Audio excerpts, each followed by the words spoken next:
are Locked On Spurs, your daily San Antonio Spurs podcast. Part of the Locked On Podcast Network, your team every day. Woo! Now that was a Woj bomb of all Woj bombs. Welcome to Locked On Spurs, an emergency Locked On Spurs. As it happened, everybody brace yourself. If you haven't heard, Dejounte Murray is no longer a Spur.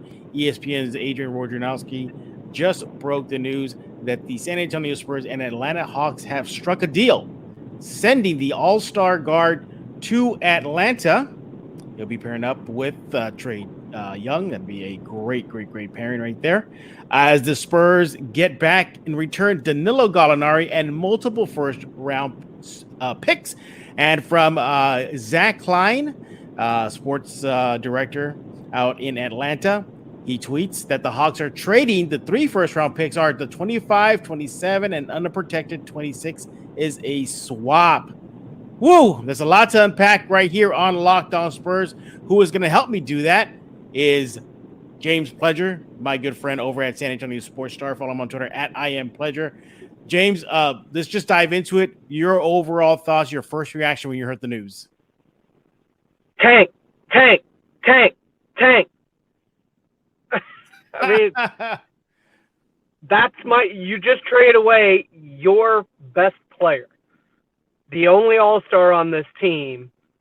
You're getting back Danilo Gallinari, who reportedly, if you cut before Thursday at midnight, he's only $5 million partially guaranteed. The rest of his 20-something goes away, so you open up cap space.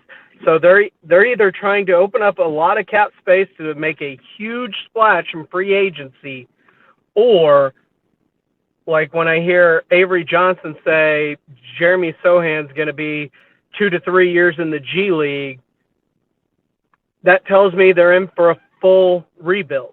Right. Thank you. Yeah.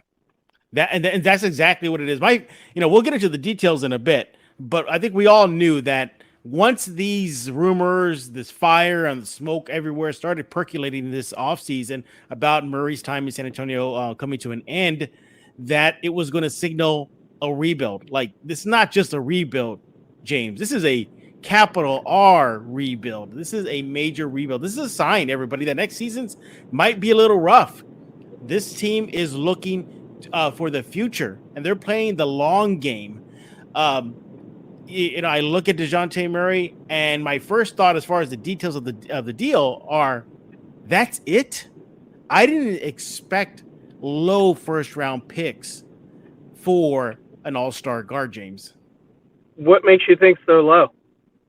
25, 26, was it 25, 27, and what I 25, 26, 27. So what they're getting, according to the reports, they're getting Charlotte's 23 first-round pick, which there are reports they're not willing to max out Miles Bridges. So how good is that team going to be if they lose Miles Bridges in free agency because somebody decides to throw max money at them and they don't technically want to go that route? They're losing their best player at that point, and that leaves them with Lonzo Ball and a bunch of pieces and parts around it. I don't know how great that team is without Miles Bridges. So that's a pick that could potentially be pretty juicy. And then 25 is in how many years? 2? Yeah, 2. How many years are left on DeJounte's deal? Yeah, 2 more left. Okay. So there's a chance that Dejounte could leave Atlanta after 2 years there and go sign anywhere else. Legitimately, New York, LA, play with LeBron, like he's teased on his social media in the past of wanting to team up with his, what do you call him, his big brother? Yeah. So 25 and 27, who knows what Atlanta's going to look like in those years. And those are unprotected. Right. Yeah. They may only have Trey Young at that point. Okongwu hasn't really panned out all that much. DeAndre Hunter is not what we thought he was going to be so far when they picked him 4th overall a few years ago. So Cam Reddish obviously has already been shipped off and didn't pan out the way they expected him to. So to think that these picks aren't going to be valuable is outright foolish. I mean, nobody thought the Nets picks were going to be valuable when they traded them to Houston, and all of a sudden it looks like that whole team could implode and Houston could be looking at 2 top 5 picks for 5 years now. Mm-hmm. I mean, it can go just as quickly as it comes in the NBA. So to say that these picks don't have value, of course they have value, especially when you put the caveat of their unprotected picks on that. Because unprotected means it's not like, oh, you only get it if it's past the lottery at 14. No, it doesn't matter where this pick falls. You get it. And you get a pick swap in 26. So if Dejounte leaves, this team falls apart. The draft picks that they've made outside of Trae Young don't work out, which most of them kind of haven't yet. All of a sudden, this team could look very feeble, and those picks and pick swap could look very, very beneficial here in 3, 4, 5 years. I look at the deal, and another thought that hits me is they know that Dejounte isn't the man, that he's not the guy to get them to the promised land. He's not the guy they want to pay $30 million right. to. Yeah, he's not that guy, a max guy. He's not the guy that you build around. Not to say that he cannot be a very, very important piece to a title contending team. He can. He could be your number 2 guy. But as far as a number 1 guy, that was not in the cards for Dejounte. James, how much of this is the Spurs actually leveraging perhaps their best leverage point in any type of discussion? Because this is probably Dejounte's highest stock value right now. It's as high as I think it can possibly get. He's coming off an all-star appearance, and if he plays again next year with the same Spurs squad, what makes him an all-star? Because he was an all-star because he was an injury replacement for Draymond Green. There was also an injury to Damian Lillard and multiple injuries that kept multiple people from performing in this all-star game. That's not going to happen again. Klay Thompson wasn't an all-star at the all-star game because he was hurt. That's not going to happen again either, more than likely. So there were a lot of contributing factors that led to Dejounte Murray being an all-star this year, and it just worked out for him. So now he's an all-star, but how would he find his road back to being an all-star? Because most of the all-stars were all on winning playoff teams. Mm-hmm. I look at the is not that in the future, and even in the Eastern Conference, look at the guards over there that he'd have to fight through to get to an All-Star nomination. Yeah. Look, we'll talk about Dejounte, what he meant for the franchise momentarily, because what he did was tremendous. But at least last season. But another thought that hit me was this: is that Spurs fans got to brace themselves, because this is going to be a completely different roster. So bye-bye, Murray. He's gone. Danilo Gallinari likely get waived. Don't even buy yourself a Gallo jersey. Lonnie Walker likely will be walking too. So get ready for that. Get ready for perhaps another lean season. I mean, last season, James, it was the Spurs' worst record in franchise history. But they made the play-in tournament. I know they made the play-in tournament, but technically it was the worst record. Now, you traded an all-star. You just traded a bad team. Yeah, you traded an all-star. Spurs, you just left a huge void at that position. I mean, is this a sign, James, that the team is all in on Josh Primo to take the reins now? It's either Josh Primo or they did extend a qualifying offer. They may match it if somebody, or even if they don't match it, the qualifying offer is out there, so he comes back at 6.3 if nobody offers them anything of substance. So could Lonnie Walker? No, I'm talking about Josh Primo. Josh Primo. No, I know you're talking about Primo. Okay. I'm saying, could Lonnie also be in the mix just because they offered him his qualifying offer? that means that if nobody offers him a substantial deal in free agency that he's willing to sign, they don't have to match, or they could match any offer that Lonnie tries to take and keep him here. Mm-hmm. But Primo would be the next, but it's, man, that's a big roll of the dice when your next that's replacing the All-Star is scheduled to play in the Las Vegas Summer League here in next weekend. Well, look, the Spurs historically know what's the best way to get back to prominence. Because you're in San Antonio, it is to tank. It is to get a top pick. Ask what happened to the old heads back in the day, like myself and you, James, when the Spurs got David Robinson. Boy, Spurs fans tell me that never happened. Oh, no, it happened, everybody. Trust me. James and I lived it. We lived it. We saw a very healthy Sean Elliott and Robinson on the bench, jumping and cheering and clapping for the team whenever they did so. They looked fine. Tim Duncan. But they were hurt, Jeff. Oh, no, they oh, yeah, okay. Well, technically they did get hurt, but they had a very good recovery. Tim Duncan, number 1 overall pick. Kawhi Leonard, number 15 overall pick. This is a team that's in a city /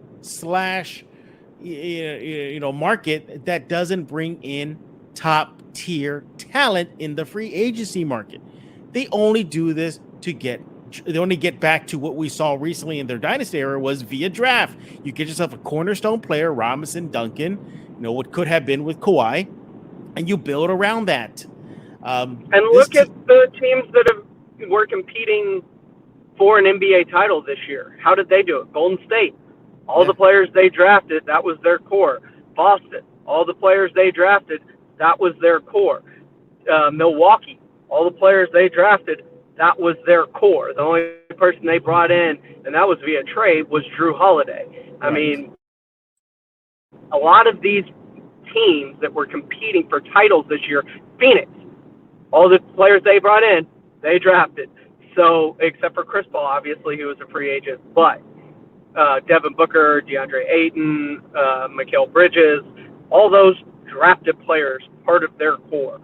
So, the way to a title, it seems these days, is to draft your team and build it through the draft, not to splurge via free agency as it once was. We're talking with James Pledger right here on Locked On Spurs. He was San Antonio Sports Star, and he is the co-host of the Saturday Morning Hangover. Follow him on Twitter at @IamPledger. We're talking about the big news just heard right now.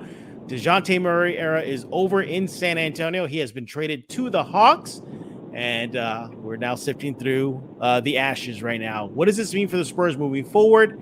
What is this signaling? Are the Spurs done wheeling and dealing? And that's let's start off with that. They have a war chest of draft picks. They do. They're getting a bunch of them, and they're sitting on some they still have right now with other deals Brian Wright has made. I got to think that this deal is probably a sign that there's more to come, James. Oh, absolutely. With all of these picks, there are 2 routes that they could go. They can go the Oklahoma City Thunder and Houston Rocket route where, you turn those draft picks into draftable players high up in the draft, or maybe use that as ammunition to move up in drafts to get players that you specifically target.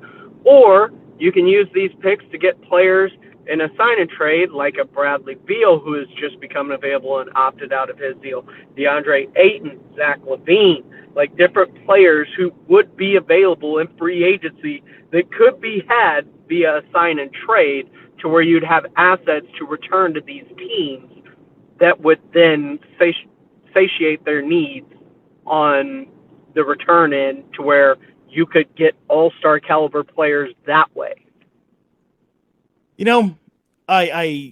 I get it. And obviously the Spurs are setting themselves up for the future. They're Spurs fans, they're playing the long game. There's the long game, and then there's the Spurs long game because this team just got younger in the draft. 3 teenagers. Let me highlight it again. 3 teenagers with 0 pro experience are now San Antonio Spurs. Jeremy Sohan, Malachi Branham, and Blake Wesley. Who's older, Josh Primo or the 3 players they just drafted? Who's older? Oh, Primo. Yeah. Is Primo older? Because I know he reclassified, so technically he should have been a freshman this year. Oh, okay. Well, regardless, the point is that this is a very young team. And who's your as of right now? Because we don't know. It seems to me, in my opinion, I think it's a signal that the Spurs are not done wheeling and dealing. Who knows? We could be doing another emergency Locked On Spurs, and we're talking about how the Spurs flipped all these picks for Zach LaVine or DeAndre Ayton, something like that. But as of right now, we're looking at a very young team with, as of right now, no floor general. I mean, maybe Trey Jones can fill the role. I mean, he seemed to fill in the role nicely last season when Dejounte got hurt late last season. Very much so. Yeah, very much so. He is a traditional point guard, but he's not going to produce and give the Spurs what Dejounte Murray does on the court. The ripple effect. Basically, one of the folds in this thing is that the Spurs likely also, we mentioned it early, that they don't want to pay Dejounte that max money or near max money that he was going to be due in 2 years. What does this say to the other members of the team? Your Devin Vassell's, your Keldon Johnsons, your Josh Primos, if he does, explode on the scene and shows out. That are you with a franchise that's not going to pay you well, even though you're not a max tier type player? No, I don't think it says that at all, because we've seen the Spurs will pay max money for people. What it says to me, more so than anything, was San Antonio saw an opportunity to capitalize on something, and they did. And they were able to capitalize by getting rid of a player that I don't want to say it because I don't know him personally, but in terms of fitting the culture, I don't see Keldon Johnson on social media stirring up, things and eyeball emojis and popcorn and cryptic lyrics, and that's right. What Spurs star or player do we know that the Spurs have put up with doing that consistently as much as Dejounte Murray has? Yeah, I mean, Murray definitely stirs the pot. I mean, he definitely does, and he's in New York City as we speak. And even there, he was. He let us know. Yeah, yeah, I'm in New York City. Oh my God, all these trade rumors are getting to me. Eye emojis, a loyalty post, et cetera, et cetera. Yeah. And that's what I'm saying. Like, the one thing I don't know is how much of the culture he fit in terms of, dude, just put your phone down. Like, we don't like our business out in the streets. And Keldon Johnson, very much, while he's out in the community doing things, you don't see him on social media that much in terms of stirring the pot. You don't see Josh Primo on Twitter stirring the pot. You don't see Devin Vassell. What you see from them is pics of them in the gym working. I just recently heard,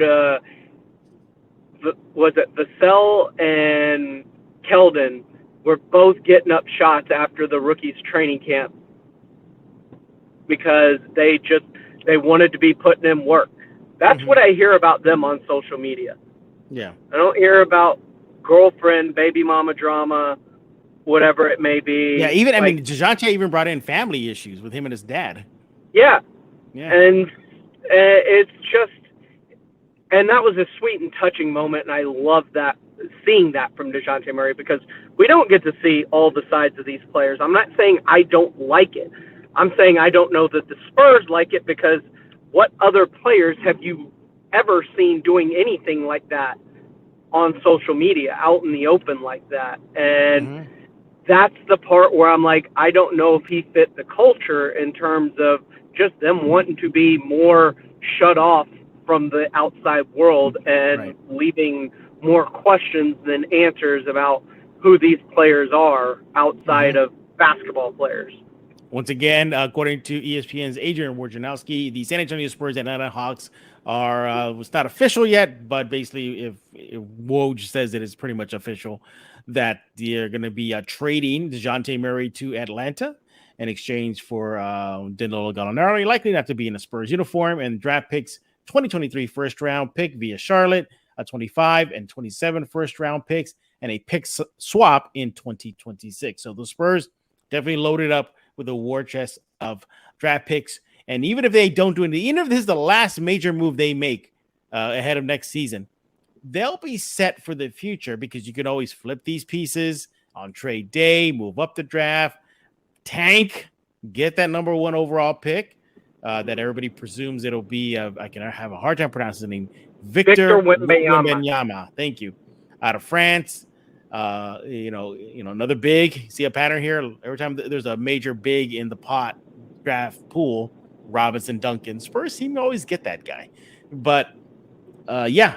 But here's another question I want to ask you. Do you think it's, the Spurs perhaps didn't value DeJounte a lot more than maybe we think?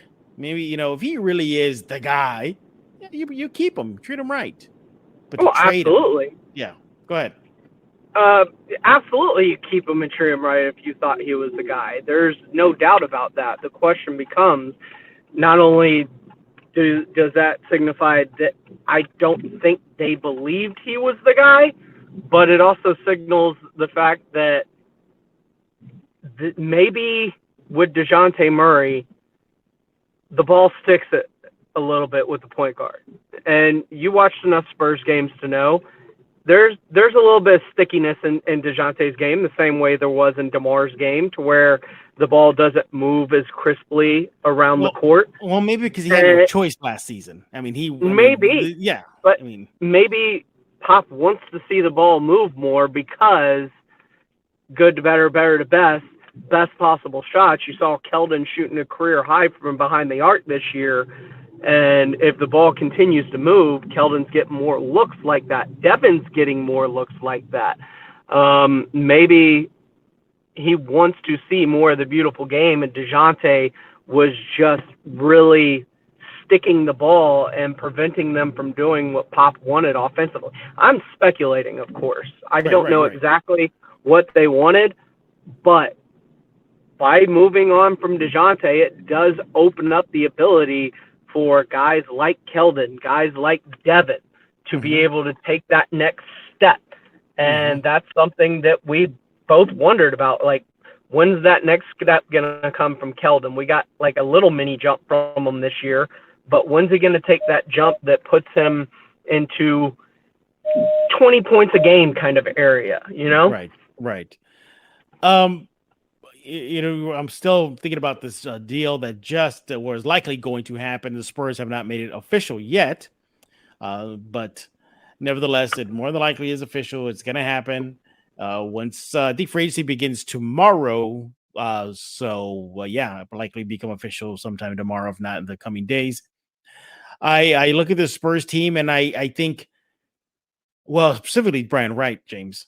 Nobody should be surprised, though, overall, because we saw how he was in ahead of the trade deadline. We saw Brian Wright, very willing and dealing, and stayed pat at the draft, which I was a little surprised. But nevertheless, now he makes another aggressive move. What do you think about him so far? Now that it looks like he seemingly has taken the full, complete reins of the GM spot. He's not scared to make a move. I'll give him that. That's something that we haven't seen in previous iterations, whether it was with R.C. Buford or Pop or whoever was controlling the team at the top. We did not see this type of freedom of movement and aggressive movement, whether it was Derek White, whether it was Thad Young, whether it was Brent Forbes, whether it was trading away Dejounte Murray now. We know that Brian Wright is not scared to make any move that he so sees fit for the future of this organization. That is for sure. Yeah.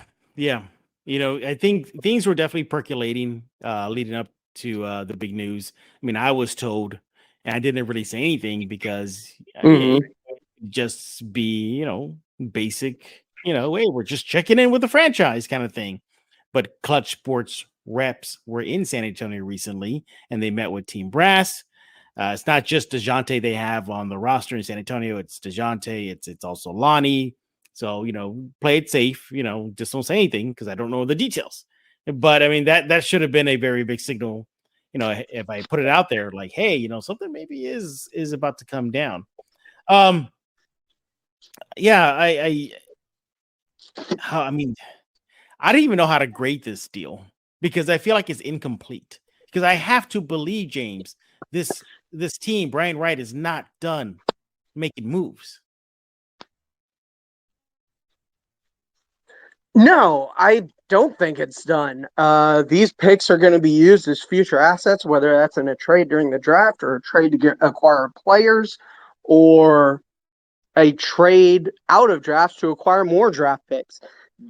These are pieces and chips, and the way that we've seen Brian Wright move to this point in his short time as head man, as the general manager of the San Antonio Spurs, we have seen he is a wheeler and a dealer, and I cannot think that we are even close to seeing what the full picture is that they have in store. But I can tell you, you like Keldon. You like Keldon, and I imagine that this is the year that they have to extend him before the start of training camp, right? Yep. And we're going to find out how much they like him because everybody that they want to keep, they've gotten a deal done before the season started. Lonnie being the exception, and we don't know his future, and a lot of people think he's done in San Antonio. So we will know what they think of Keldon when he gets offered a contract or not before the start of camp if they can get a deal done. Devin, another player that we could see take a leap this year. Josh Primo coming into his second full year. His first full year because he spent half of it in the G League last year. But he's the future now. At the point guard position. Yeah, they must be really banking on him. I mean, whew, he's just like he's a teenager, 19. And look, I know what better way to get him those reps now than throw him in there. Tony Parker was 19 at one point too. Yeah, but Tony Parker came from a pro level into the NBA. Primo barely got burned. Wasn't even a starter at Alabama. But he started at the end of the year. That's true. Nevertheless, again, we're maybe they were prepping him for something. we're definitely and who they draft. They drafted guards. Like Wesley, Malachi Branham. Yeah, they drafted guards. Could that draft and keeping all three picks been a sign that, hey, we're about to shake up the guard position, let's shore it up?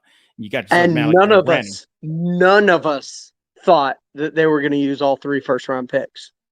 Yeah, I didn't think that. I go, no way. Now, I mean, they could have tried. Maybe their deal was on the table to move, but maybe nothing consummated. But nevertheless, you pick 2 guards in the recent draft.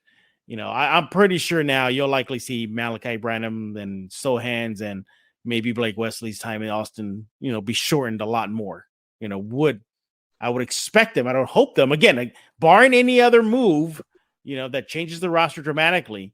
But I would suspect them to be seeing more San Antonio colors than Austin colors. Exactly. Hey, Jeff, do you remember earlier this year we did a Locked On where everybody was talking about the plethora of guards, and I mentioned the fact that it seems like we have a plethora now, but look to the future.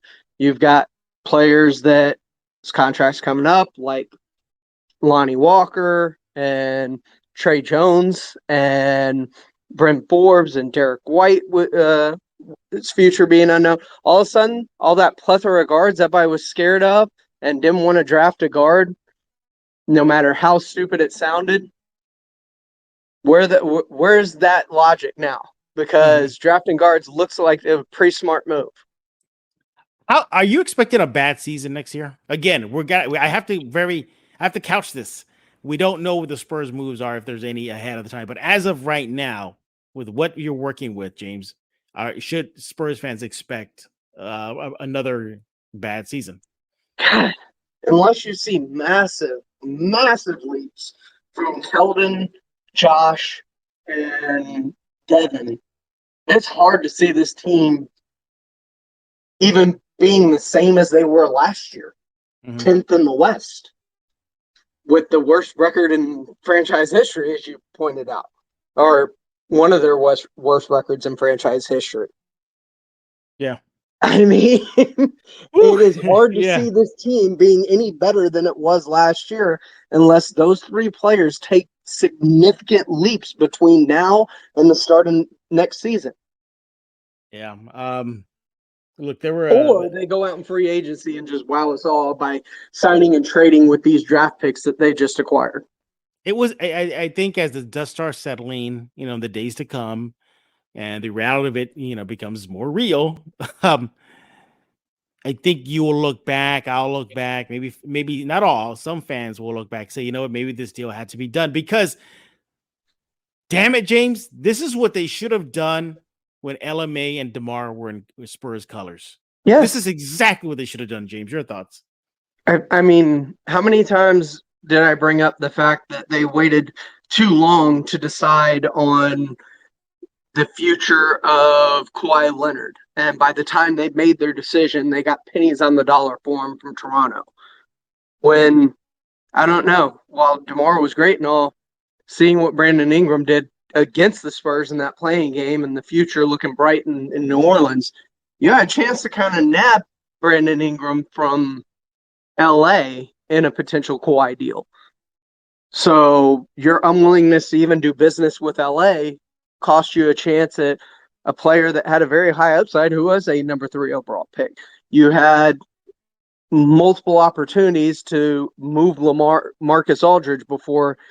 Instead, you just let him hit free agency and you didn't get anything for him. No sign and trade, no nothing. DeMar DeRozan, same thing. Maybe move him at the deadline, maybe maximize his value. Instead, you sign and trade and barely get a future first rounder in Thad Young for DeMar DeRozan from Chicago. Right. I mean, the Spurs have always been very late in their movement, but we're starting to see some proactivity in their movement, which that's how you maximize value when you're talking about things. And that's why you now sit with these 4 first-round picks, possibly with that pick swap, and the ability to have unprotected picks in your future. Unprotected picks are gold. They could flip that today for star players. Get some fan reaction from the social media / Twitter sphere. So I asked everybody, hey, Spurs fans, what do you think about Brand right now? And this is from John Dyer. John Dyer, our good friend. He says, Brian Wright, burned the franchise to the ground. Not sure if we'll ever dig out of this hole. Zach Escamilla says, I applaud that Brian Wright, had the balls to make the move. I really believe that Murray wanted out. We'll talk about that in just a few seconds. Instead of pulling a Kawhi when he went under the radar and did right by the Spurs. So, okay, 3 first-round picks and a swap for a guy that barely made an all-star team is nothing to ball at. This is from let me make sure I got the right thing. Let's see, at the Global Spur. He says, happy, but we'll miss the DM. We now need to trade Pirtle to Charlotte for another first round and to make sure the 2023 pick from Atlanta conveys with Charlotte making the playoffs. So Spurs fans are already seemingly looking to stockpile more draft picks. A lot of emojis, thumbs down, fire Brian Wright is becoming a hashtag right now. So it seems to me Spurs fans are going to are just mixed about this trade, James. Yeah, and according to some recent developments, it looks like Pop okayed the Dejounte trade, gave his blessing, and said he's committed to coaching in San Antonio next season. He's back. He's going to be back. He's going to be back. Whew. You know, when you had Zach Klein on the Blitz over there at the Star, he practically broke the news that it was on the verge. It was going to happen, this deal.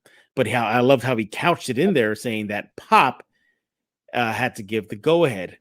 You got to imagine that talk between him and Brad Wright had to been, and I would love to have been a fly on the wall, that conversation. Right? No, I mean, I wonder if they argued, cussed each other out, or what have you, to make the move. But interesting to see that Pop has that still type of leverage in the franchise, even though he's not Sure. by label the general manager. But let's talk about Which one do you think wanted John Collins in return, and which one do you think didn't? I think Pop wanted Collins in return. Okay. Yeah. And I think Brian Wright is thinking long game. I think Brian Wright even signals how much he loves the long game. Drafts Primo. We're drafting Primo for the long game. Drafts Sohan. We're drafting Sohan because, for the long game. Well, think about it. Over those 72 hours with all those press conferences he did, what was the main word and phrase that he used? Flexibility. Flexibility. Yep. Now they have flexibility on the roster. They have flexibility with their draft picks. They have flexibility with the future because of the moves that he just made. Look, we applaud Dejounte Murray for what he did in his time in San Antonio, late first round pick. Before becoming an NBA pro player, talked about how his life could have changed dramatically to the criminal side, got his life in shape, talked about how much the Spurs rescued him. And then on the court, flourished last season, took a sidestep while Tony Parker was still in tow, learned from Tony Parker. Let's not forget, Dejounte was part of the tail end of that dynasty era, like the very end.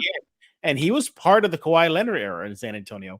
Well, remember, he helped usher that era through the playoffs when Tony Parker tore his quad against the Houston Rockets in that playoff game. And carried Tony Parker off the court. He was one of the two players that carried Parker off the court when when Parker got his leg injured. But, and I'm pretty sure that first game, Hawks at Spurs, is going to be electric. A lot of standing and cheering and video tribute and Murray taking the microphone and saying a few words.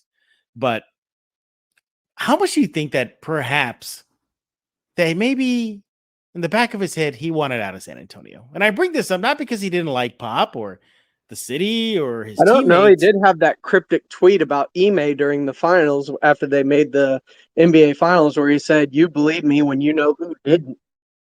Well, okay, fine. Add that to the pile. I'm gonna throw this on the pile too. The moment the Warriors won the title, he took to social media and said, "I want a championship. I want one bad," and used some curse words.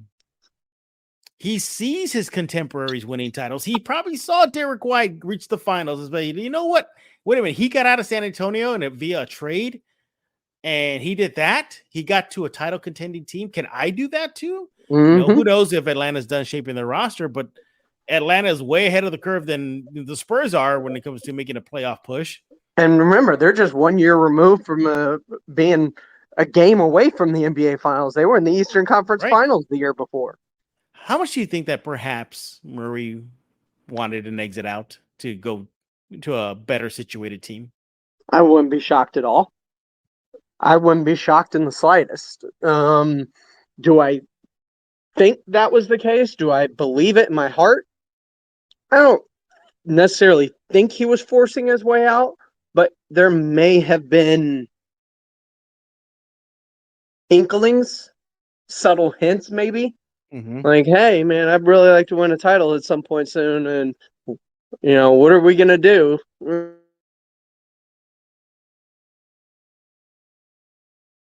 We got you. I mean, that's a possibility. I don't know how, if I was to grade it on a percentage scale, 35-40%. First trying to initiate his way out of San Antonio. Obviously didn't get to a point where it got ugly, but I can definitely see where there was the possibility that he may have initiated this and the Spurs just acquiesced to it very quickly. Yeah, the fan reaction is still coming in very split, James. Very split. Yeah, I mean, I dare I say 50-50 right now. You have you have. I would have assumed this would have been 100%. What are the Spurs doing? Because they don't see the unprotected picks the same way I do. You got at Red Baron 30. He tweets at me, Spurs did great. Pop made DJ an all-star millionaire. Everybody wins. Has a hell of a lot of talent on the way for the Spurs. I think he's seeing the picks right there. Mm-hmm. Peeps just don't have to face it yet. Those are later years. First are going to be good. So this guy agrees with you about the first. So there's that. You have other people tweeting out at me, gifs of Jeff Goldblum staring at a big old pile of poop from Jurassic Park. So yeah, it's just so split. I'm a little surprised too. I'm a little surprised. I thought it'd be heavy either one way, heavy pro or heavy con. It's right down the middle. Let's see. Other reaction shocks me actually. Yeah. Other reaction. This is from @Chris_Estrada. NBA punishes mediocrity, which is realistically the direction we Spurs were heading. Hate to see Murray go as well, but now we can commit to a full rebuild. We'll develop our young guys and give ourselves a good shot to get Victor Wembanyama next year. So, yeah, at least on my end, 50-50 right now. So, if you can look at your crystal ball, James, season's already here. Tomorrow's the opening night. We're now 2 months into the season, and we look back at this deal that just happened moments ago.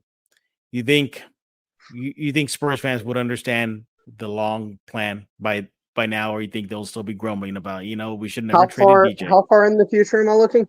We're looking past opening night, well into the first half of the season.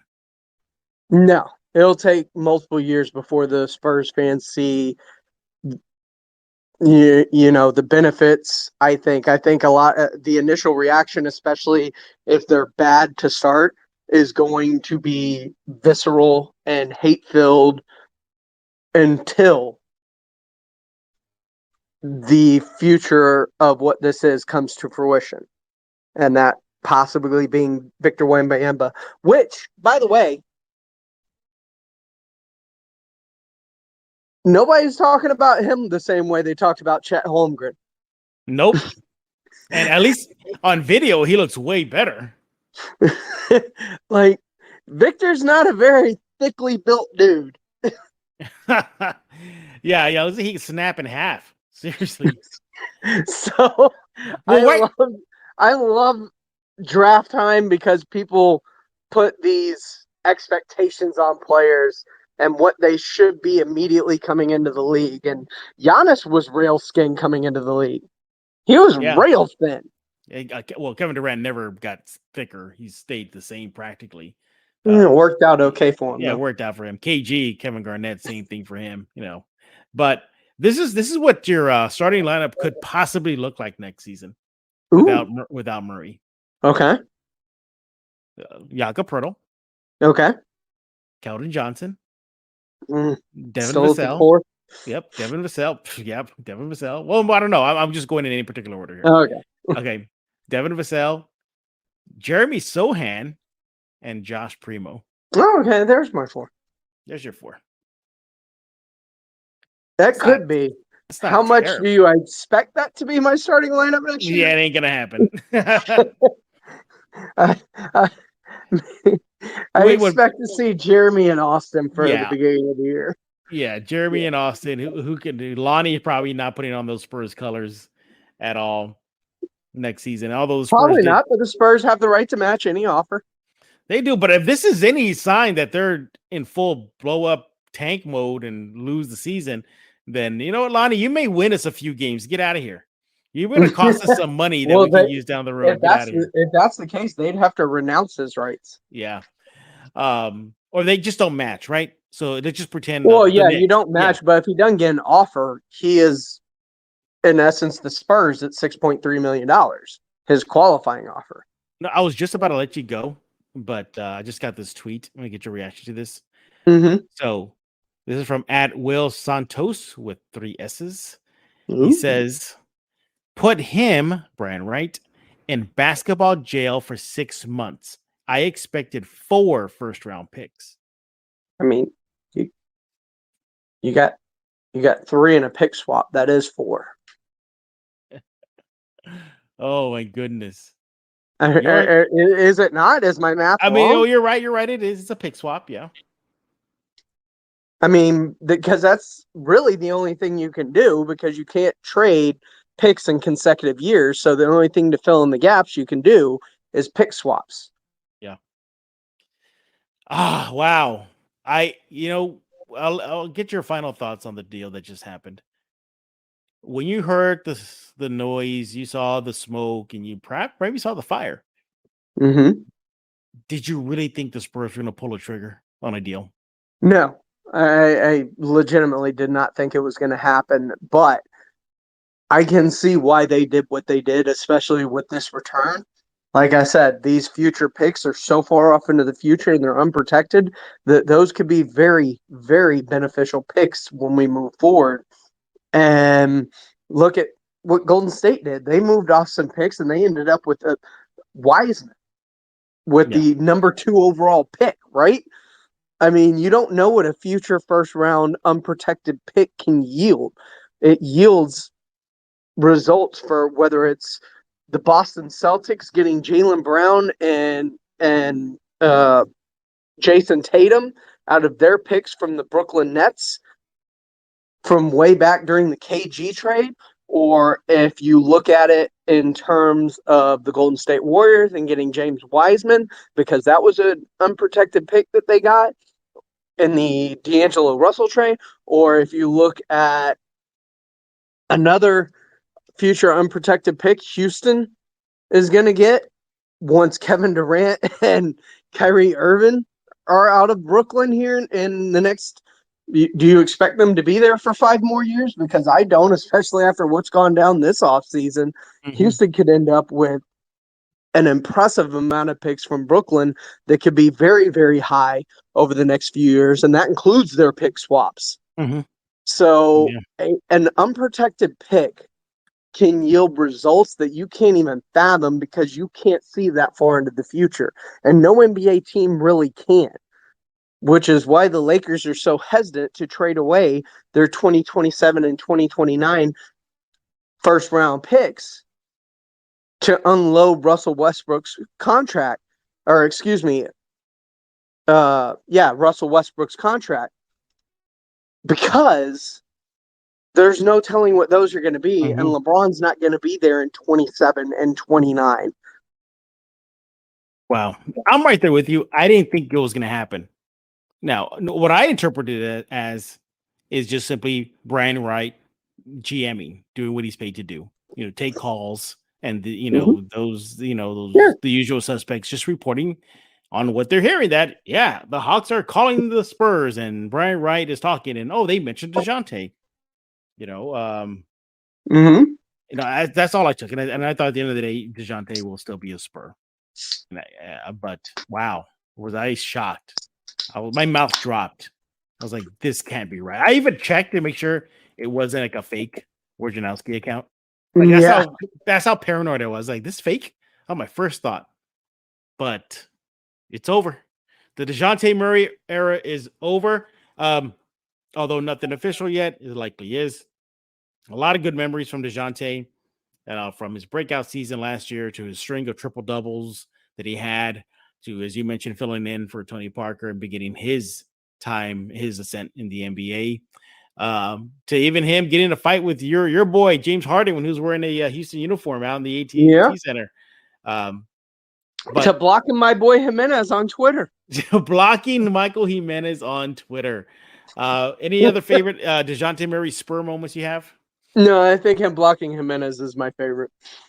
You have to mention that on TM on halftime. You have to bring that up. You got it. You have to bring that up. For me, is just how good he was with the media. He never was snarky. He never was, like snappy. Answer the questions, had fun, remembered your name. I love that. He remembered your name. If you asked him, he would repeat your name, or hey Jeff, for this and that. One of my personal moments with Dejounte Murray is Spurs Knicks at Madison Square Garden. Spurs, I think they picked up an L, shocker. But after the game, I asked him about his shoes because he was wearing like these custom New Balance shoes, and he told me, they're in honor of his daughter, custom made for his daughter. So then you fast forward to games after that. After that game, I think it was in San Antonio, where on the broadcast they mentioned my article about Dejounte Murray's shoes because he was wearing those same shoes out on the court. And then as far as NBA action, for me, I just how much he wants it, like how much he wants to win, how much he wants to be a champion, how much fire is him. How many times have we seen him and Pop get into it too, James? I mean, they had their dust ups on the sideline, and perhaps one of the best early memories of Dejounte in a Spurs uniform was when he wasn't even Dejounte Murray as we know him. LMA, what was it, about to get a fight with I think it was Serge Ibaka at the AT&T Center, and it was Dejounte Murray that pulled LMA off the scrap. And as he's trying to cool off LMA, Popovich comes in to be a part of it, and Dejounte just shoves him off and says, "I got this, and get away, old man." So yeah, it's gonna be great when he comes back to San Antonio, but he'll be wearing the colors of Atlanta. Once again, Dejounte Murray has been traded from the Spurs to the Hawks in exchange for Danilo Gallinari and multiple future first-round picks. Again, nothing official from the Spurs or the Hawks yet, but as likely is going to be signed, sealed, delivered tomorrow when free agency begins. And let the storm begin, James. Yeah, it's going to be interesting times in San Antonio, but I do believe the Spurs fans are patient and embrace what could be this year, that they could be very happy by the end of the year. Tank. No, I'm not saying. I'm just saying embrace whatever happens. All those fans that are on Team Tank, they're probably loving this right now. Probably. Yeah, they're definitely loving this. But yeah, we're done talking. We want to hear from you. What are you thinking about this deal that just happened? Spurs, Hawks, Dejounte Murray. Do you agree with us that this is a sign of the future, that they're going to tank the season, or eyes towards upping those lottery odds? Or James is saying, hey, it wasn't a bad deal. Look at all the first round picks they got. Let us know. You can let James know on Twitter at @IamPledger. And I'm pretty sure he's going to have a lot to say about this on the Saturday Morning Hangover, don't you? Absolutely. Me, Jack Thompson, we're going to go full in on breaking down this Dejounte Murray trade, what it means for the future of San Antonio, what it can mean for this upcoming season. Stay tuned. Saturday morning, 7 to 9 now. So 7 a.m. to 9 a.m. As a matter of fact, I believe Jeff Garcia will be joining us at 8:30 this Saturday to help us break it down. Early. I'm giving you the late slot so you can sleep a little bit. I'll get up for you, man. You know me. I'll pop up for you. But and then you all got 94.1 now. You got a freaking blowtorch now. Yeah, I was listening to 94.1 on my way to a Sister Hazel concert in Buda and listened to the Blitz all the way up there. Wow. Yeah. Check out 94.1 San Antonio Sports Star. Subscribe to Locked On Spurs wherever you get your favorite podcast. Google Play, Stitcher, iTunes, and now on YouTube.